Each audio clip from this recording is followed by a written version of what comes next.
शार्दूल माने, जेव्हा तुमची स्मृती परत आली तेव्हा तुम्ही कुठे होतात? हॉस्पिटलमध्ये. गुड. आणि जेव्हा स्मृती गेली तेव्हा तुम्ही कुठे होतात? महाबळेश्वरला. मग तुमचं लग्न झालंय, तुम्हाला एक मूल आहे, तुमच्या वडिलांचा अचानक मृत्यू झाला, ह्या सगळ्या गोष्टी तुम्हाला कुठून कळल्या? नेहाकडून आणि घरातल्या इतर व्यक्तींकडून. आता मला एक सांगा की ह्या सगळ्या गोष्टी तुम्हाला मान्य आहेत की हे कोणीतरी सांगतंय म्हणून तुम्ही त्याच्यावरती विश्वास ठेवलात? हो, मान्य आहे. I C.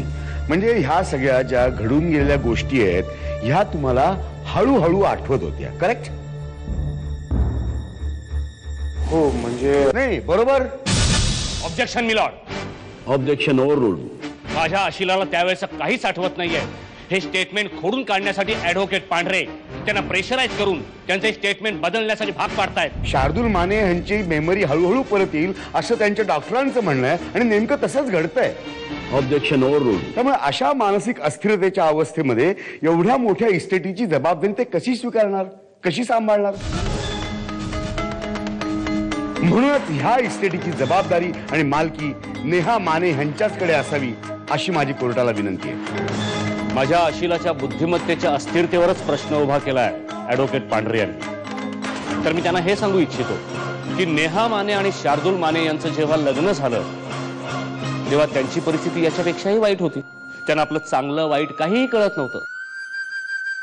मग अशा परिस्थितीत झालेलं लग्न हे व्हॅलिड मानलं जाऊ शकतं का? सर्व गोष्टींचा सारासार विचार करूनच कोर्टाने निर्णय द्यावा.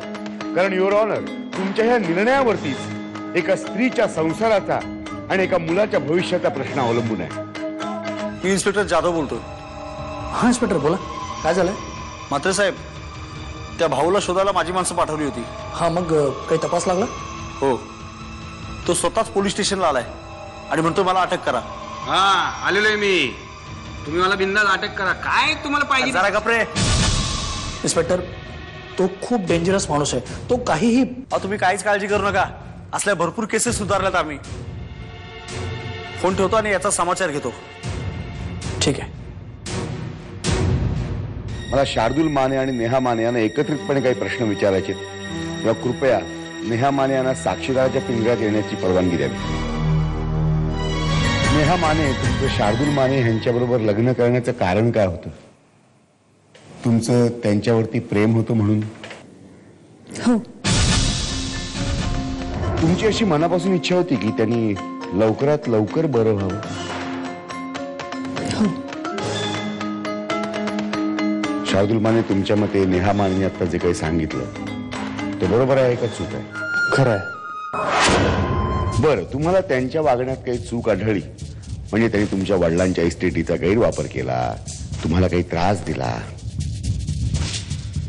नाही. युअर ऑनर, ह्यावरून एक गोष्ट स्पष्ट होते की नेहा माने ही सगळी इस्टेट सांभाळायला समर्थ आहेत, सक्षम आहेत. त्यांनी आजपर्यंत तशी ती सांभाळलेली आहे आणि एखाद्या पतिव्रतेप्रमाणे तिने निस्वार्थ बुद्धीने आपल्या पतीची सेवा केलेली आहे. आणि ही सगळी गोष्ट शार्दूल माने ह्यांनाही मान्य आहे.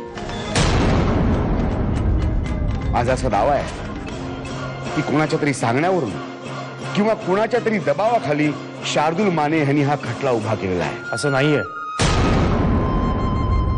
शार्दूल माने, तुमच्या आत्ताच्या बोलण्यावरनं तेच सिद्ध होतंय. मला हे लग्न मान्य नाहीये. हे चुकीचं आहे. काय चूक आणि काय बरोबर ते कोर्ट ठरवेल. तो अधिकार तुम्हाला नाही. तुम्ही जाऊ शकता. माझ्या भोवती ही सगळी परिस्थिती निर्माण व्हायचं कारण तो वरुण सुभेदार आहे. पण मी त्याचं काय बिघडवलंय? तो का माझ्या वाईटावर उठलाय? नक्कीच त्याला माझ्या विरोधात नेणारी शारदा असणार. माझ्यावर सूड उगवण्याकरता तिने वरुणला हाताशी घेतलाय आणि ही सगळी कारस्थानं रस्ती आहे. पण हे सगळं कुठेतरी थांबवायला हवं. पण कसं? ती तर माझ्याशी बोलायला सुद्धा तयार नाहीये. पण तरी मी माझे प्रयत्न सुरूच ठेवणार. आज ना उद्या तिला माझ्याशी बोलावंच लागेल.